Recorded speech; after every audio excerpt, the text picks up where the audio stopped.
All right, YouTube, what's up, guys? I'm using the phone today, but anyways, just wanted to do a little vlog video here. We got a bunch of stuff coming. Like I said, we're working on the BMW today. And like I showed you before, you run into these issues sometimes. I haven't had a pump before like that. That's kind of crazy to think about.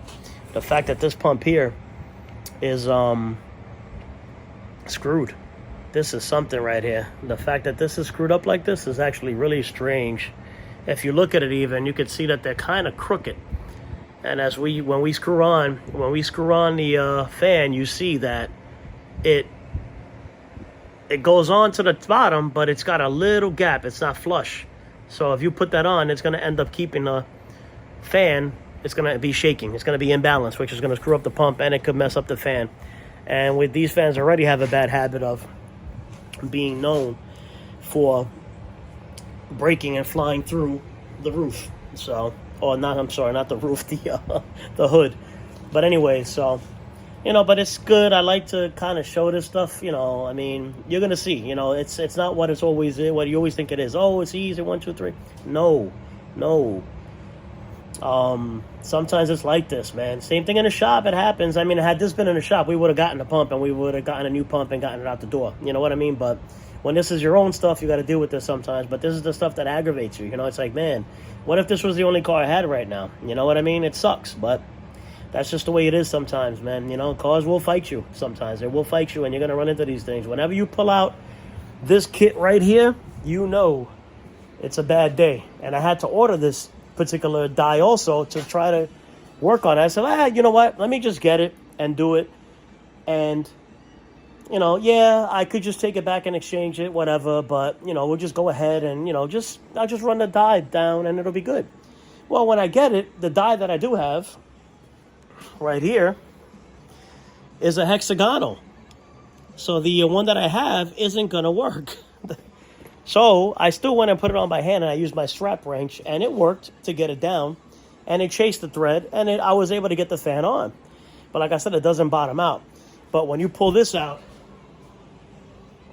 it's a bad day.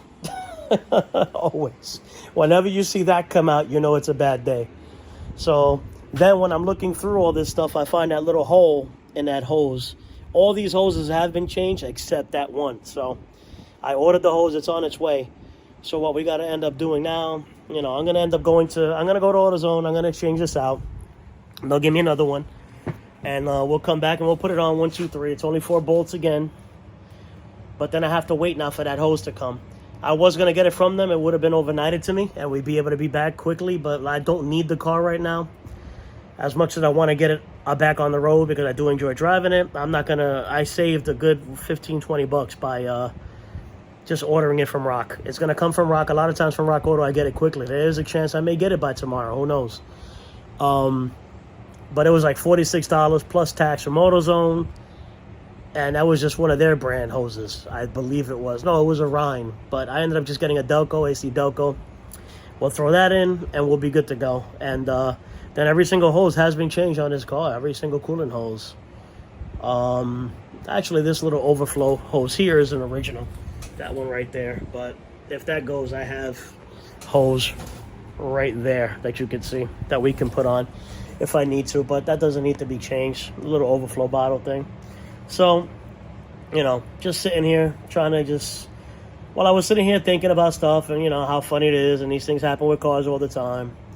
I told myself, let me just take a quick little vlog. So that's what this is. So we'll get this knocked out. Once that hose comes, we'll put the hose in, we'll put the pump in. The pump will be in by today. Again, it's 4 bolts, 4 quick little bolts, little 10s. Torque them in. This is 1, 2, 3. Hopefully if I get that in, we'll maybe I can throw the fan on, shroud, and all that other crap and get it ready and just wait for that one hose to get back on the road. So once that hose is in and that's in, this will be good. But it's annoying. This is the stuff that happens, and I got other things I'd rather be doing and other things that I got to do. I got to do a fence. I got to paint a deck, etc. There's always stuff to do around the house as well, not only just the cars, as much as we want to always be wrenching on these things. All right, so that's just a little update on this thing. And remember, guys, this has been about almost a month now. This damn thing's been sitting back here. I had to actually jump it off today in order to start it. I was like, you got to be kidding me, man. So, you know, it is what it is. The Trans Am hit 25, so now it's emissions exempt. It's only a safety inspection in New York. That's good. So got that done the other day. That car's running good, but I got a couple of things to do on that. I got to do a condenser. I got to do the dash cover, because if anybody knows those 4th gens, those dash covers always break. At the top of the dash cracks, and I thought about taking it out using some fiberglass and the magnet stitcher to fix it, but if I do that, that's going to end up, I'm afraid that if I touch it, it's going to crack even more. So I just ended up getting a cover for it. We got the T-top shades for it, and so T-top shades going for it, the little dash cap cover for it. I can't track down an EBCM. I'm going to end up having to take that out and take it apart to try to fix that. If not, we might end up just leaving it like that, because I can't seem to find that. It's an EBCM, the electronic brake control module, for a traction control and ABS car. So that's a bit of a problem. It's hard to find. And they were all, it's not only the 4th gens. They just, whoever GM used, whatever it was, a lot of times there's a solder in there that goes bad, a weld or a solder joint somewhere in there. So I'm going to, if I could get it out, I'll take a look and try to find it and maybe fix it. If not, it's going to have to stay that way. I mean, I really don't need it anyway. I drive the car. I don't need all these stupid things, but it helps sometimes if, God forbid, you get into trouble, but I've been driving it without for the longest now. It just annoys me to look at the 2 lights. Sure, I could take the 2 lights off of the dash and say the hell with it, but we'll see. I'd like to try to fix it if I can, or track one down, but they're very difficult, and if you do, they want a lot of money for them, it seems. I've been able to find places that rebuild ones, but they seem to do 98 and up, not the 97, so. But anyway, that's another thing to come. We got some SRT stuff to come, like I showed you guys last time. We got stuff on the good old Camaro over there, and we got to get going. That has been sitting there for so long.